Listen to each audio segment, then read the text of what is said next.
हुकुम, एक और चौकी आ रही है। पग पग पर चौकी बनाकर रखी, पर तुम घबराओ नहीं। जैसे पहले रुक्का दिखाकर आगे बढ़े थे, वैसे ही रुक्का दिखाकर आगे बढ़ेंगे। जी हुकुम। बस एक लिंग जी इतना करें कि जब तक हम अपनी सीमा पर ना पहुंच जाए, सभी राजकुमार सोते रहें, और विशेषकर प्रताप बाबू जी की नींद तो बिल्कुल ना खुले।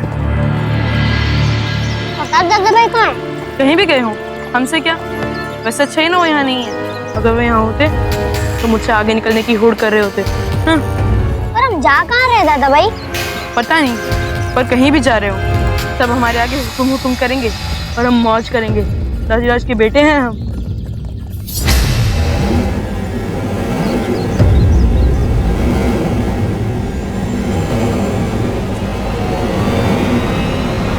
तो आप मानसिंह सोमग्रा हैं? जी। ये गाड़ियों में क्या है? अनाज। अनाज। देखो, आपको हमारे वचन पर विश्वास नहीं है? महाराणा उदय सिंह हमारे जीजा जी हैं, और आप हमारे साथ मर्यादा का उल्लंघन करने का साहस कर रहे हैं। इसका परिणाम जानते हो?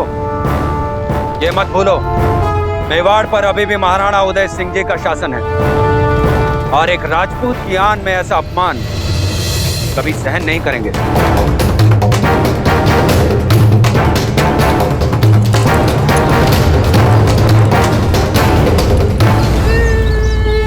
बच्चे, लेकिन उन्होंने तो कहा था इस गाड़ी में अनाज है। हुजूर को खबर करनी होगी।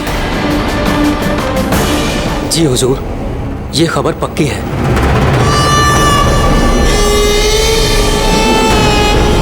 उदय सिंह! दूर!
शम्स खान, ये सारे शस्त्र मेवाड़ राज कराने।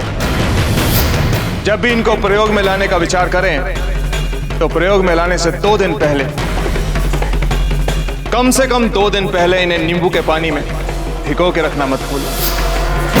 बेवकूफ बना हमें! हमने सोचा था कि खेल हम खेल रहे हैं। हमने सोचा था शिकार हम कर रहे हैं, लेकिन शिकारी शिकार हो गया।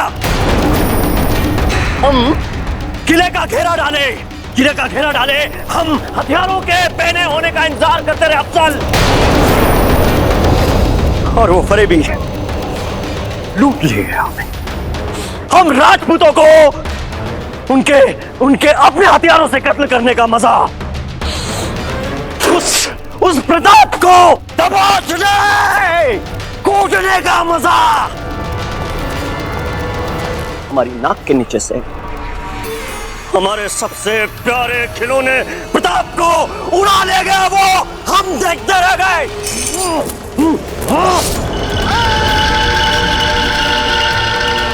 उदय सिंह!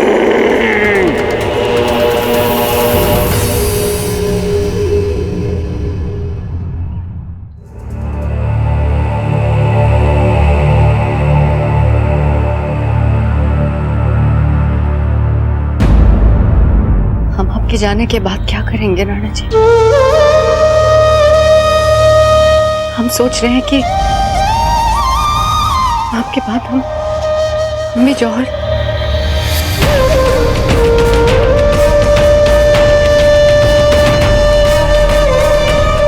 हीरबाई जी,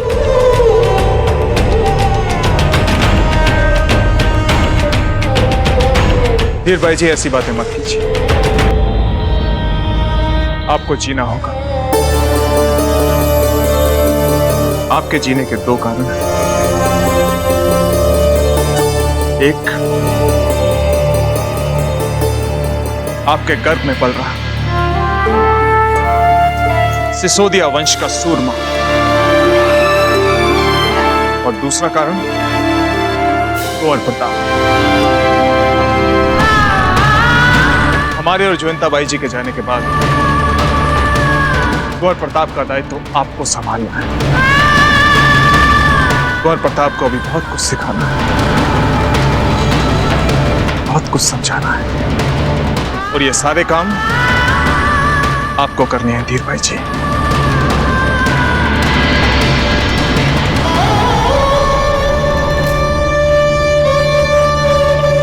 कुंवर प्रताप के लिए हमारे मन में बहुत ममता है राणा जी।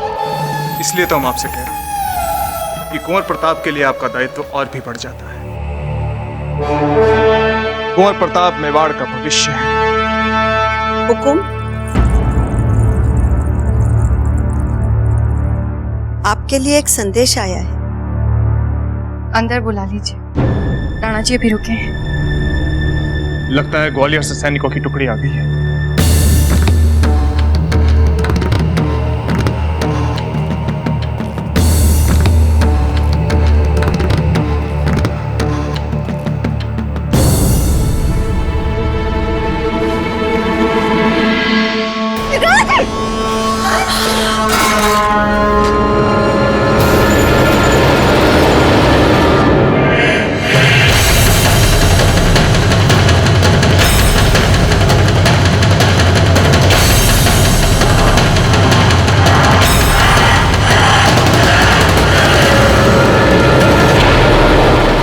महाराज उदय सिंह, ये आपके उस बकरे का सर है जिसने हमारी छावनी में पैर धरने की हिमाकत की थी।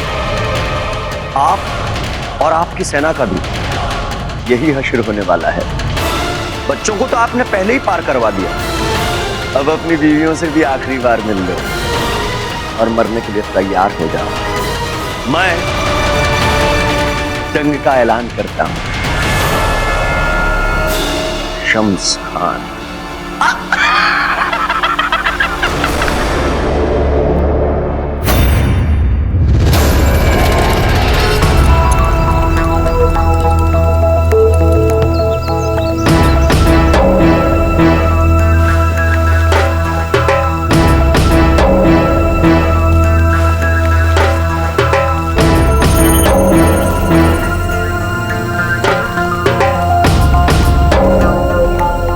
आप दोनों जाग रहे हैं? हाँ, हम तो बहुत देर से जाग रहे हैं। और बाबूजी राज प्रताप, वो भी जाग गए या सो रहे हैं? हमें नहीं पता वो कहाँ चले गए। जब से हम दोनों जागे हैं, दादा भाई यहाँ नहीं है। क्या?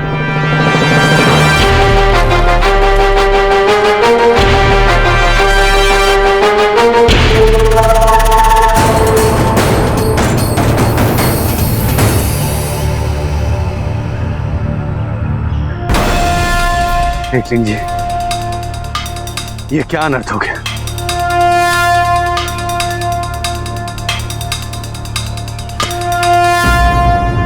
अरे मेरा मुंह क्या देख रहे हो? जाओ कुंवर प्रताप को ढूंढ कर लाओ। जिस रास्ते से हम आए थे उसका चप्पा चप्पा छान मारो। जाओ।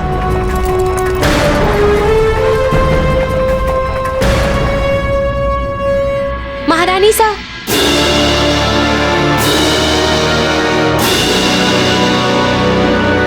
कहाँ मिले ये कपड़े?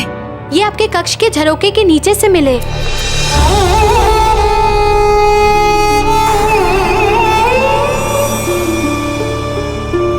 कुंवर प्रताप, हमारा हृदय झूठ नहीं बोल सकता। वो आप ही थे। फिर क्यों नहीं आया आप अपने मासा से मिलने?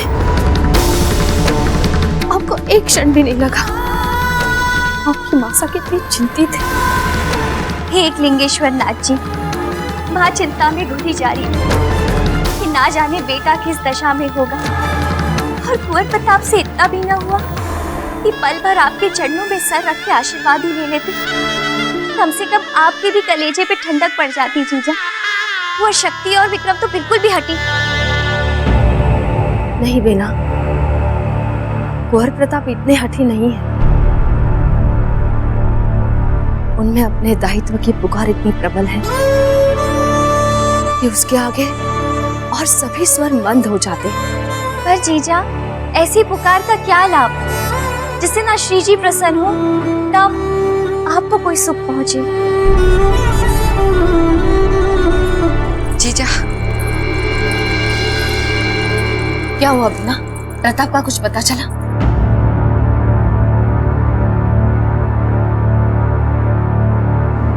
जी क्या हुआ? जीजा, समय से पहले युद्ध की घोषणा हो गई है।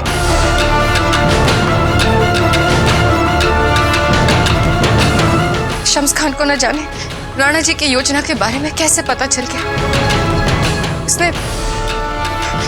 उसने बकरे का कटा हुआ सर बेच के युद्ध की घोषणा की है।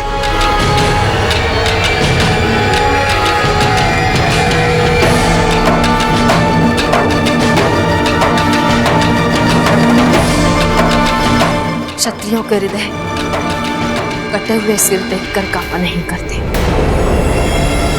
युद्ध का विकल्प राणा जी ने स्वयं चुना है। जो कल होना था वो आज हो जाए, इससे राणा जी के संकल्प में कोई आँच नहीं आने वाली।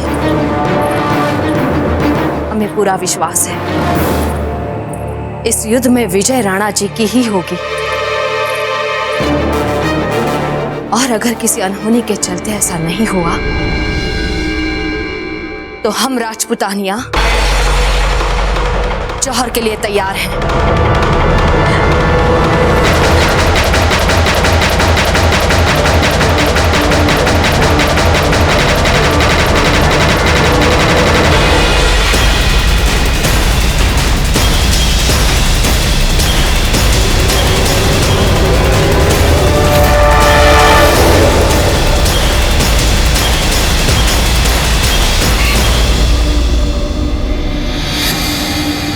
मेरे वीरों, आज इस पवित्र माटी के लिए बलिदान देने का दिन आ गया है। हमारा सिर्फ एक ही लक्ष्य है, हमारी आंखों के सामने गड़े दुश्मन के झंडे को उखाड़ के मेवाड़ का अपना झंडा फहराना है।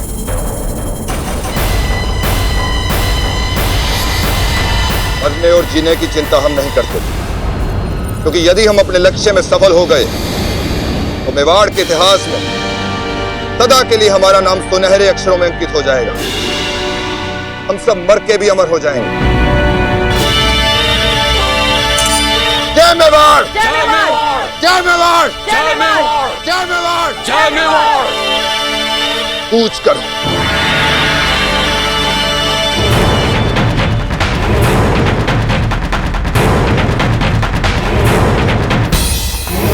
रुको।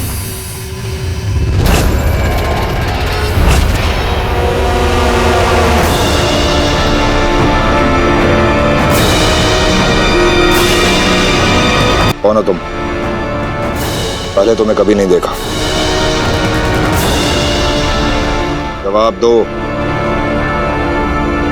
हम स्वाधीनता की लड़ाई लड़ने आए हैं। तुम्हारे तो भी दूध के दांत भी नहीं टूटे। लौट जाओ लड़के। हम भी लड़ सकते हैं राजराणा जी। हुकुम। और दांतों से वीरों की पहचान होती तो दुनिया में कोई कायर ना होता। हम यहाँ युद्ध करने आए हैं बच्चे, लकड़ी की तलवार से खेलने के लिए नहीं। इससे पहले कि हमारे एक संकेत पर तुम्हें बंदी बना लिया जाए, भाग जाओ यहाँ से। यदि आप हमें इस योग्य ना समझते हो तो भी ठीक है, पर हम आपके साथ तो रह सकते हैं ना। हम आपको देखेंगे, कुछ सीखेंगे। यहाँ कोई मेला लगा है क्या? कठपुतली का खेल चल रहा है क्या? और क्या देखोगे? तलवार के वार से कटे हुए हाथ पैर, और घोड़े की टापों तले कुचले हुए शव, और गेंद की तरह लुढ़कते हुए सर या लहू से लथपथ धरती। इससे पहले कि तुम्हारा बचकाना हट हमारी सहनशीलता की सीमा पार कर जाए, यहां से भाग जाओ बच्चे। यदि हमारी जगह आपके पुत्र होते तो क्या आप उन्हें भी यही कहते? वे भी हमारे आयु के थे ना। यदि वो आज यहाँ होते तो वो भी हमारी तरह यहीं हट कर रहे होते। एक बात कान खोलकर सुन लो बच्चे, तुम हमारे सैनिकों के साथ कहीं नहीं जा रहे हो। बस रुक जाओ। राणा ही हुक्म ने क्या कहा? जाओ यहां से।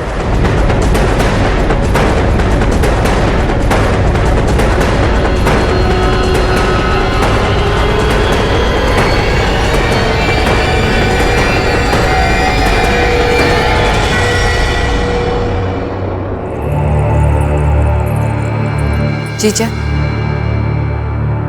आपके ब्याह के आभूषण और जौहर का जोड़ा।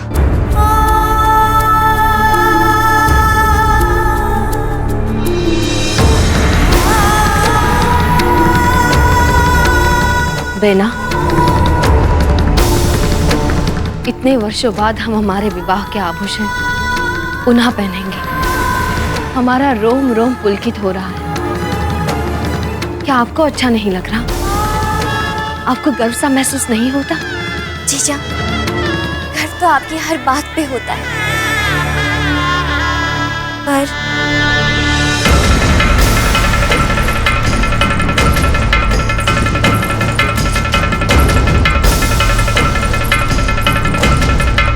इन सुंदर आभूषणों को आपने पहली बार तब पहना था जब आपका विवाह हुआ था शीजी के साथ, और आज आप वही आभूषण पहन रही हैं जब आप अग्निकुंड में कूदने वाली हैं, जौहर करने वाली हैं। खुशी कैसे महसूस हो सकती है जीजा? बताइए जीजा।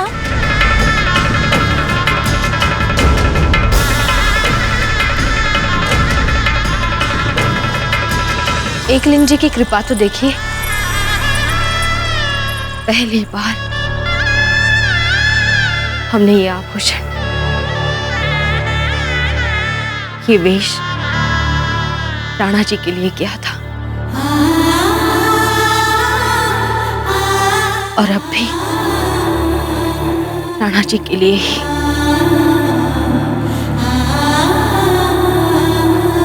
तब भी राणा जी के लिए हमारे समर्पण की साक्षी अग्नि थी, और अब भी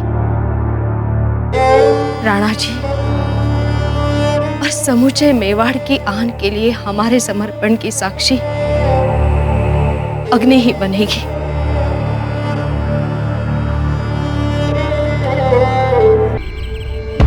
राणा जी का आदेश है कि सारी टुकड़ियां विजय स्तंभ के नीचे एकत्रित हों। वहीं से हम राणा जी से रणनीति समझ के अपने दल के साथ मेवाड़ का झंडा आगे लहराने के लिए कूच करेंगे। वही चक नहीं। जय मेवाड़! जय मेवाड़!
क्या सिद्ध करना चाहते हो?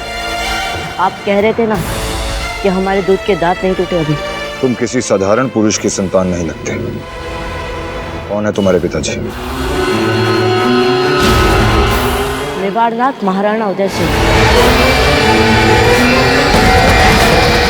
जी, हमने क्या कह दिया? अब क्या होगा? तुम किसी साधारण पुरुष की संतान नहीं लगते। कौन है तुम्हारे पिताजी?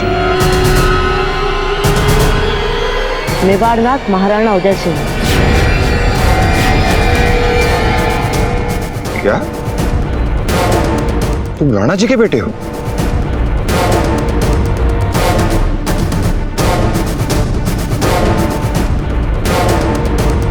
हम ही के हुकुम, मेवाड़ की सारी प्रजा उनकी संतान है। पुरोहित बाप जी कहते हैं कि राजा और प्रजा का संबंध पिता और संतान का होता है हुकुम।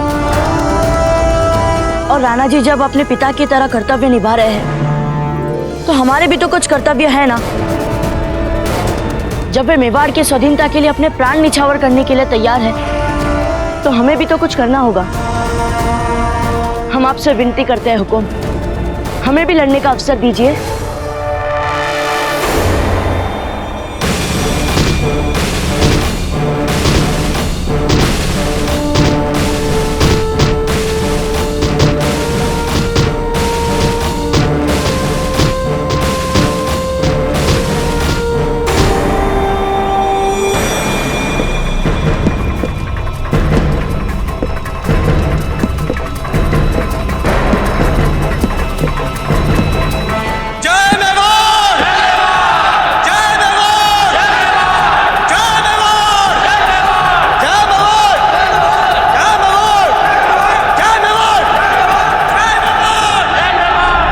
जब से एक राजपूत अपनी कमर में तलवार बांधना आरंभ करता है वो इस पल का सपना देखता है। इस पल के लिए उसकी बाहें फड़कने लगती हैं, उसका रक्त उबलने लगता है और मातृभूमि पर मर मिटने के लिए उसका हृदय उछाहे मारने लगता है।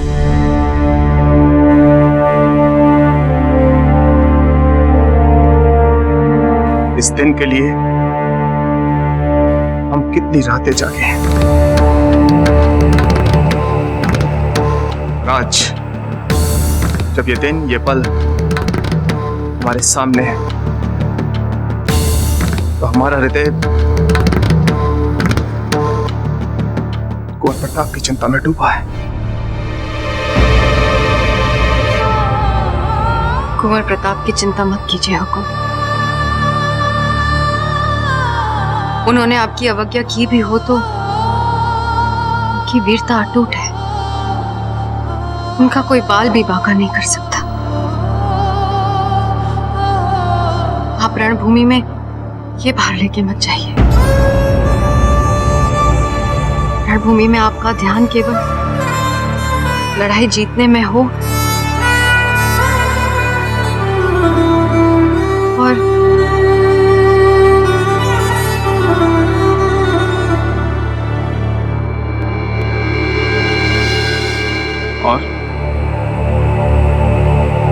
और हमारे पास लौट के आने में।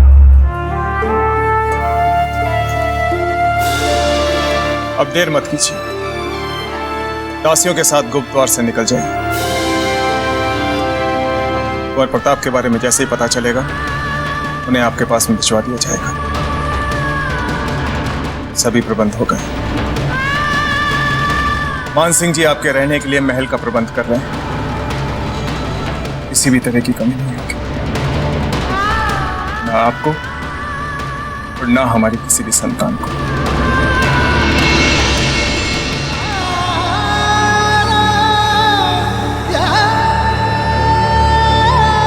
इनको हमारी तरफ से प्यार कहिएगा।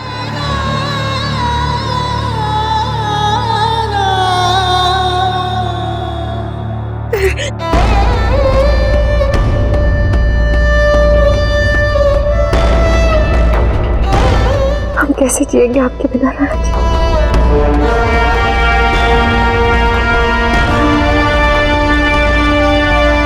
हमारी सेना हमारी प्रतीक्षा कर रही है।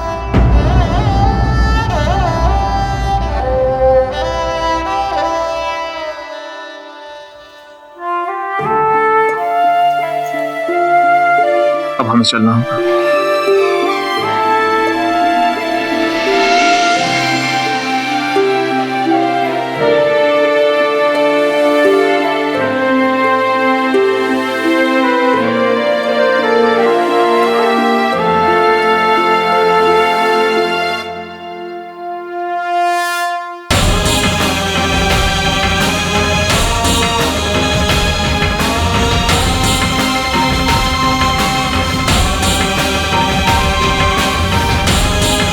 विजयी होके लौटेगा महाराज।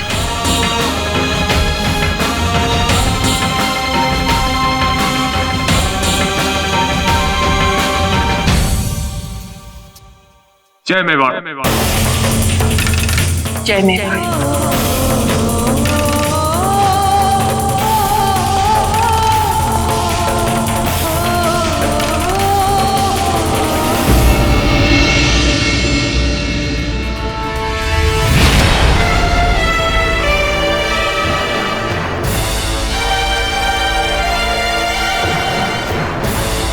इसे चला के दिखाओ।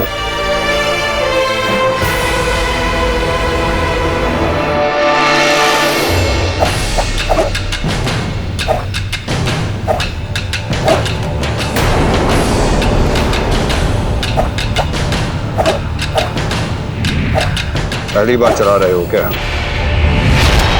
नहीं नहीं, हमने तो पहले भी चलाई है इसे।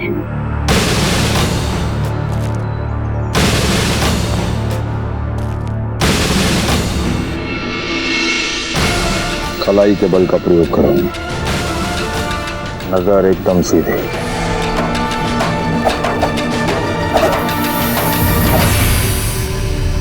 कैसे पकड़ते हैं? गणी खमा हुकुम। आवेग और आवेश में आकर तुम रणभूमि में कूद तो सकते हो, मगर रणभूमि में युद्ध करने के लिए अनुभव और अभ्यास दोनों चाहिए, और तुम्हारे पास दोनों ही नहीं है। घड़ी कम राणा जी, मेवाड़नाथ महल से निकल चुके हैं और शीघ्र यहाँ पधारने वाले हैं।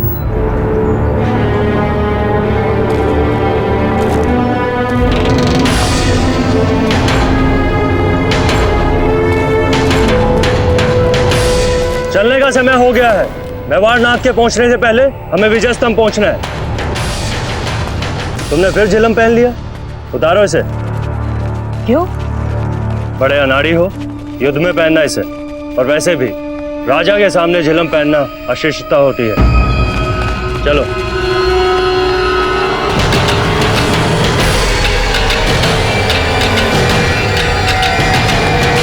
मेवाड़नाथ की, मेवाड़नाथ की, मेवाड़नाथ की, मेवाड़नाथ की, मेवाड़नाथ की, मेवाड़नाथ की। महारानी जयवंता पधार रही हैं। महारानी जयवंता की, महारानी जयवंता की, महारानी जयवंता की, महारानी जयवंता की, महारानी जयवंता की, महारानी जयवंता की।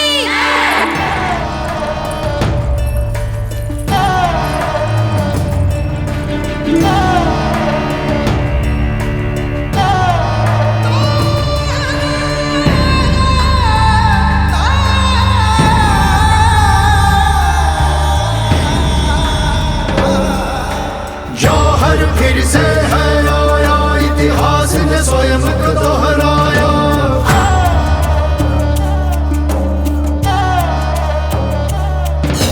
क्षत्रिय करते युद्ध हुंकार, क्षत्राणी पग आगे चार। अद्भुत है ये विडंबना, सबने स्वयं बलिदान चुना। देख सपूतों का साहस, ये काल भी है घबराया। करे कामना अपने पति की, स्वयं पति को दे तलवार। राखी नहीं कोई पाँव भूमि पर, वचन मांगती है हर बार। वचन दिया है निभाएंगे हम, लाज रखेंगे तुम्हारी। समस्त इस बलिदान तुम्हारे, गर्दन झुकी हमारी। धन्य भाग सत्कर्म हमारे। कुंवर प्रताप के बारे में अगर आपको कोई भी सूचना मिले तो तुरंत हम तक पहुंचाइएगा। जी हुकुम। क्षत्रिय अपने लहू से अंतिम बार मांग भरे। ले आशीष शस्त्राणी जीवन को संपूर्ण करे। चाहे सुख की बलखम हो या दुख की बदले छाए। अश्रु की बूंद बिना आँखों से गिरने पाए। जाते जाते एक दूजे को दोनों ने गर्व कराया। जौहर फिर से क्यों आया, इतिहास ने क्यों ये दोहराया। जौहर फिर से क्यों आया, इतिहास ने क्यों ये दोहराया। बड़े योद्धा भूमि में रण में चाहे शीश कट जाए। जौहर फिर न आएगा, इतिहास न दोहराएगा। जौहर फिर न आएगा, इतिहास न दोहराएगा। मेवाड़नाथ की, मेवाड़नाथ की, मेवाड़नाथ की, मेवाड़नाथ की, मेवाड़नाथ की, मेवाड़नाथ की, मेवाड़नाथ की। जय मेवाड़नाथ की, मेवाड़नाथ की, मेवाड़नाथ की, मेवाड़नाथ की, मेवाड़नाथ की, मेवाड़नाथ की, मेवाड़नाथ की, मेवाड़नाथ की, मेवाड़नाथ की, मेवाड़नाथ की।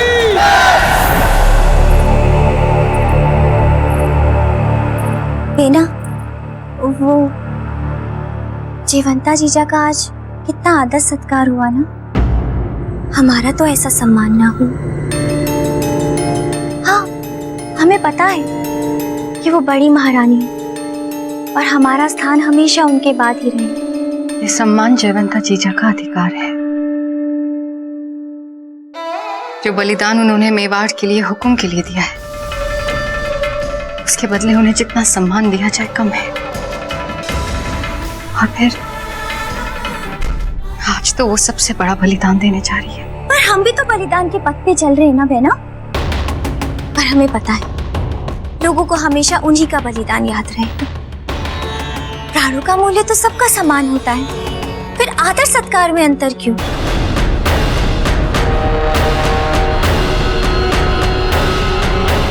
चलिए आप विश्राम कीजिए, हम चलते हैं। भोजन का निरीक्षण करें।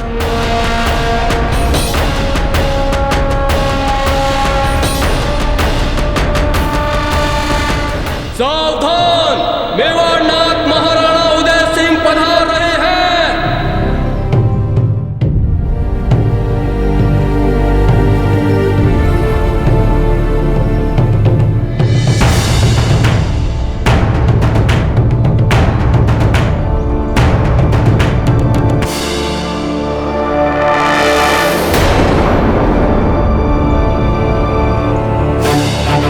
ये क्या कर रहे हो तुम?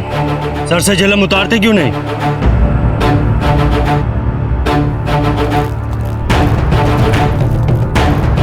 हुक्म। क्या बात है? तो वो हम पीछे की पंक्ति में खड़े होना चाहते हैं। क्यों? ताकि भागने में सरलता हो। नहीं हुक्म, अगर हमें भागना ही होता तो हम यहाँ आते ही क्यों? हमें तो भय है कि हमें देखकर कहीं मेवाड़नाथ भी आपकी तरह बिगड़ ना जाए। मेवाड़नाथ की, मेवाड़नाथ की, मेवाड़नाथ की, मेवाड़नाथ की, मेवाड़नाथ की, मेवाड़नाथ की, मेवाड़नाथ की, मेवाड़नाथ की, मेवाड़नाथ की, मेवाड़नाथ की, मेवाड़नाथ की, मेवाड़नाथ की, मेवाड़नाथ की, मेवाड़नाथ की, मेवाड़नाथ की, मेवाड़नाथ की।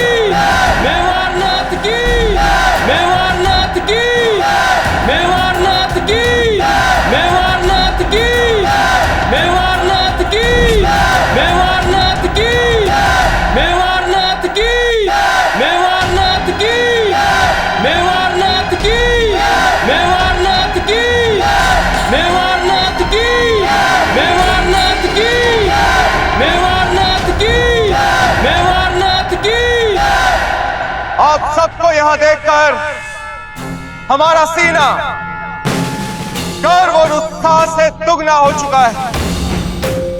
इसमें कोई संदेह नहीं है कि आप में से हर योद्धा इस भूमि के लिए अपना सर्वस्व बलिदान करने के लिए तैयार है। वो बलिदान जिसका लक्ष्य है स्वाधीनता। जिस पल राजराणा जी अपने सैनिकों की टुकड़ी के साथ मेवाड़ का ध्वज अंबर पर फहरा देंगे, वो हमारी विजय का प्रधान बल होगा।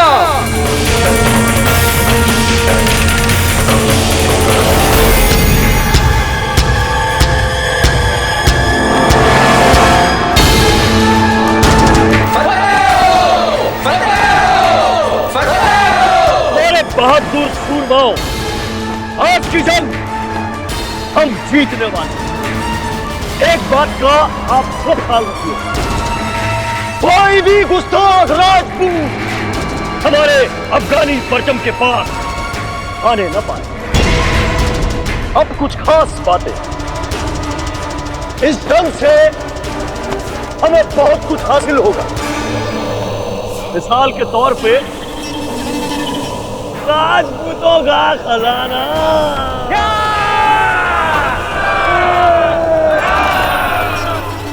उनको मारने की लज्जत, एक और चीज, उनकी बेइंतहा खूबसूरत रानियों की सोहबत।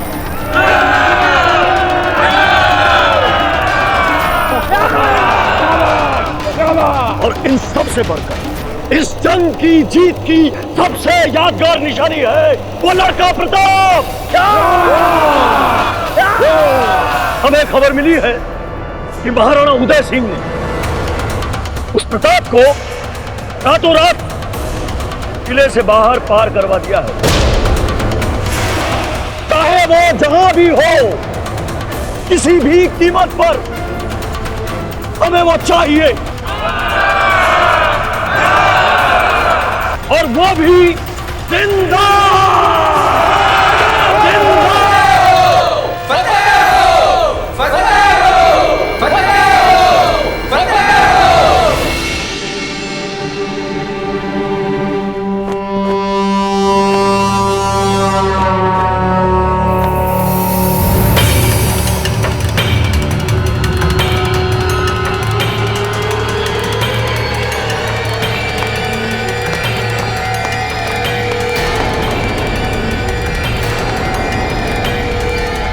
खम्मागढ़ी हुकुम। क्या बात है? हुकुम, तोपों से लैस शम्स खान की सेना दुर्ग के मुख्य द्वार पर पहुंचने वाली है। खम्मागढ़ी हुकुम। क्या बात है? हुकुम, तोपों से लैस शम्स खान की सेना दुर्ग के मुख्य द्वार पर पहुंचने वाली है। इस बात की सूचना तुम हमें अब दे रहे हो? खम्मा हुकुम, दुश्मन ने उन तोपों पर कपड़ा डाला था, इसलिए दूर से कुछ समझ में नहीं आ रहा था।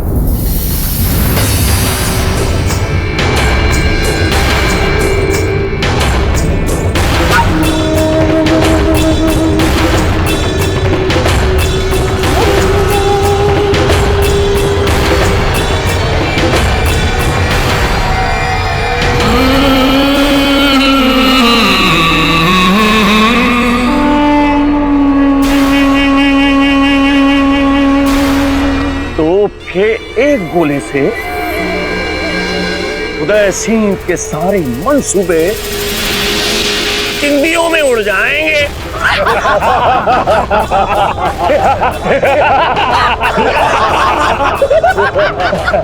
योजनाबद्ध तरीके से हम युद्ध के लिए कूच करेंगे।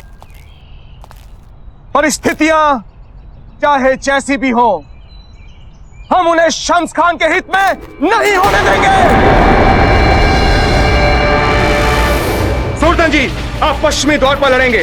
राव प्रताप जी, आप पूर्वी द्वार पर रहेंगे। जी हुकुम। तांगा जी, आप हमारे साथ मुख्य द्वार पर लड़ेंगे। हुकुम। राजराणा जी, आप तत्काल मेवाड़ का ध्वज फहराने के लिए प्रस्थान कीजिए। जय मेवाड़! जय एकलिंग की! जय एकलिंग की! जय एकलिंग की!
क्या बात है? राणा जी ठीक तो है? जी महारानी साहब, पर वो शम्स खान की टुकड़ियां मुख्य द्वार के बहुत समीप आ चुकी हैं महारानी साहब।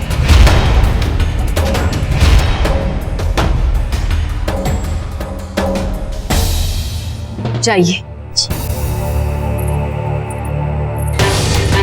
बस अब और विलंब नहीं होना चाहिए। यदि जौहर होगा तो इतनी तैयारियों के साथ ही होगा। पूरे अनुष्ठान की प्रतीक्षा नहीं की जाएगी। जीजा, अब समय रहते ही बैना बटियानी को सुरक्षित महल से बाहर भेजने की व्यवस्था करनी होगी। उसका प्रबंध हो चुका है। बस उनकी संतान को अपनी गोद में रमाने की आस अधूरी ही रह जाएगी। अब हमारी सारी अपूर्ण इच्छाएं बेना पटियानी ही पूरी करेंगी।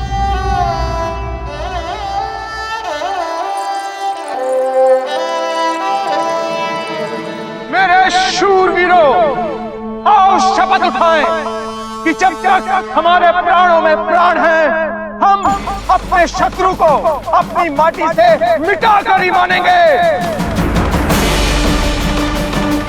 यदि हमारी बाहें कटती हैं तो कटे, यदि हमारे पैर कटते हैं तो कटे, लेकिन जब तक हमारी सांसें चलती रहेंगी हम युद्ध करते रहेंगे। बोलो स्वीकार है? स्वीकार है! स्वीकार है!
सैनिक दुर्ग के फाटक तक चढ़ाए राणा जी। अब हमें देर नहीं करनी चाहिए।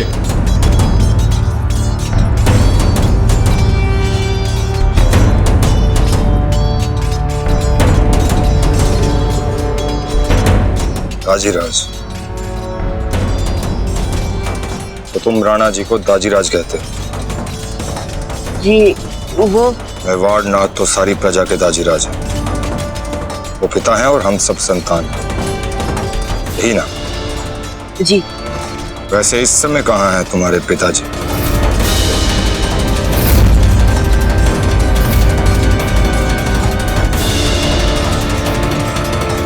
जी वो भी अफगानों से युद्ध कर रहे हैं। अच्छा, तो मेवाड़ की सेना में है तुम्हारे पिताजी। क्या पद है उनका? पद तो नहीं पता। बड़े विचित्र बालक हो तुम। जगत संसार की हर बात जानते हो, लेकिन मेवाड़ की सेना में तुम्हारे पिताजी किस पद पर हैं, ये तुम नहीं जानते। ये रणभूमि है लड़के, तुम्हारा घर आंगन नहीं। यहाँ हम बाप बेटे चाचा भतीजे का संबंध निभाने नहीं आए हैं। ये माटी सिर्फ एक ही संबंध को जानती है, रक्त संबंध, जो तुम्हारे रक्त और इस भूमि के बीच बनता है। एक बात हमेशा याद रहे, तुम्हारी पहली निष्ठा है मेवाड़ के ध्वज के प्रति, दूसरी निष्ठा दल के नेता यानी मेरे प्रति, और आखिरी निष्ठा अपने साथियों के प्रति। उन्हें बचाना और संभालना भी तुम्हारा ही कर्तव्य है। सजग रहो, सावधान रहो और अपने लक्ष्य पर आगे बढ़ते रहो। कोई हिचक? कोई हिचक नहीं हुक्म।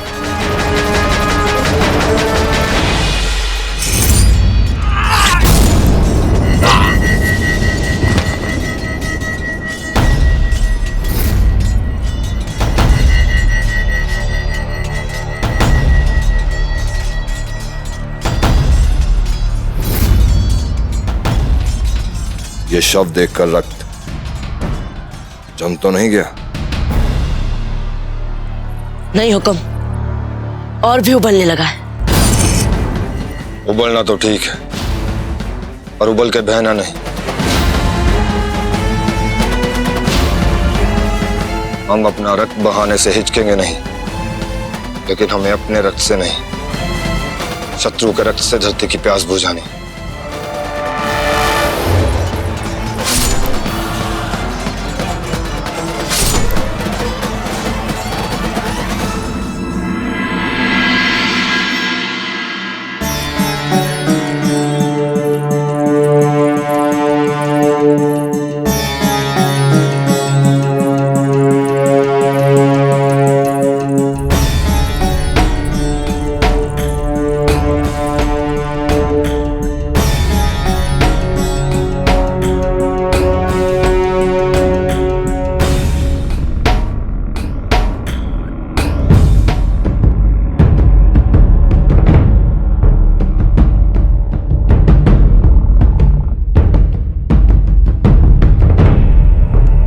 धीर भाई जी, आप इस गुप्त मार्ग से बाहर जाइए।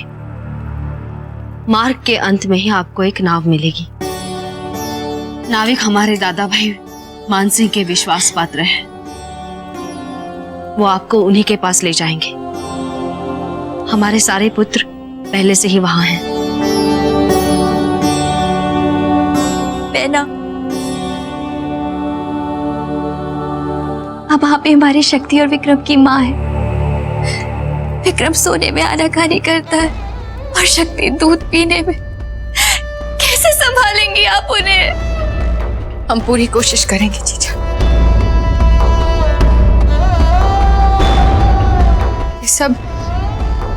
ये सब कर पाएंगे ना हम? धीर भाई जी, धीरज रखिए। भगवान जब विपदा देते हैं तब उससे जूझने की शक्ति भी देते हैं। आप अवश्य कर पाएंगे और हम दोनों से भी अच्छी माँ सिद्ध होंगी आप।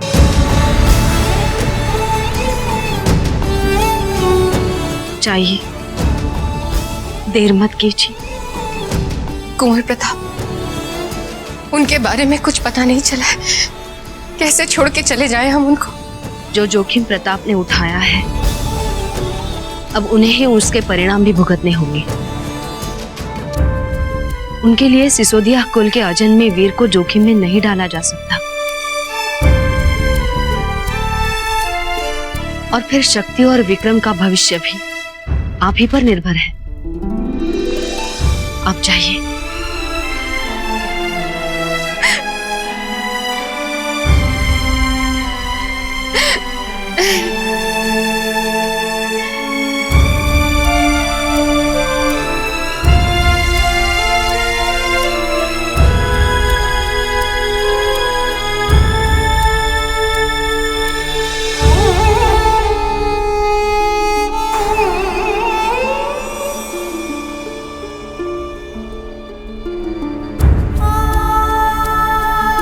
ध्यान रखिए।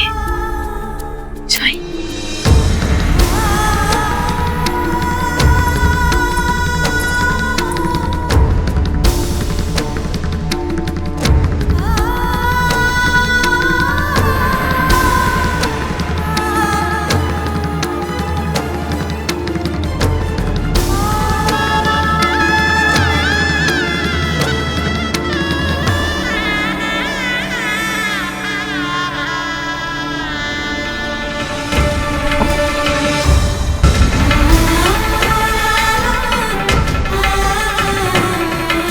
गिरजादाई, रानीवास की सारी राजपुतानियों को सूचना दे दो, जौहर के लिए श्रृंगार कर ले। ये हमारा अंतिम श्रृंगार होगा।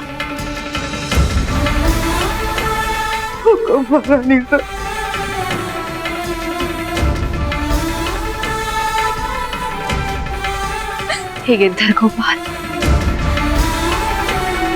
जौहर की पवित्र आग में कूदने से पहले हमें सिर्फ इतना बता दीजिए, हमारे प्रताप सुरक्षित है।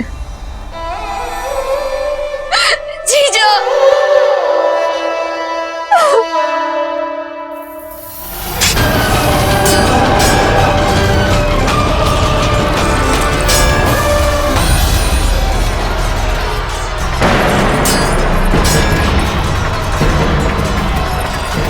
फौजीराज, राणा जी को बताना होगा।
जी हुजूर।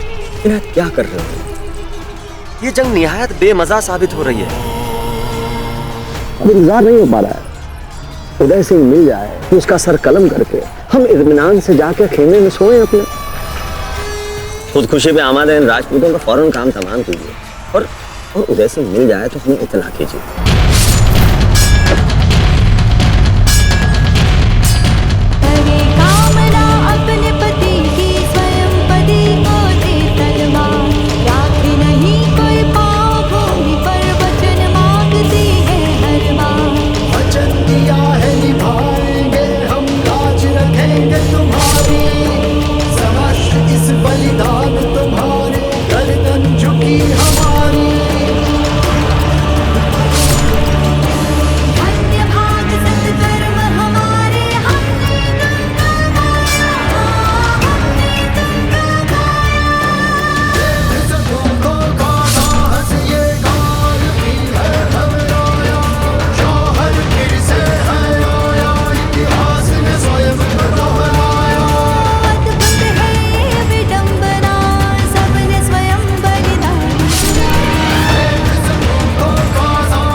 क्या बात है? राणा जी ठीक तो है? जी महारानी सा, पर वो शम्स खान की टुकड़ियां मुख्य द्वार के बहुत समीप आ चुकी है महारानी सा।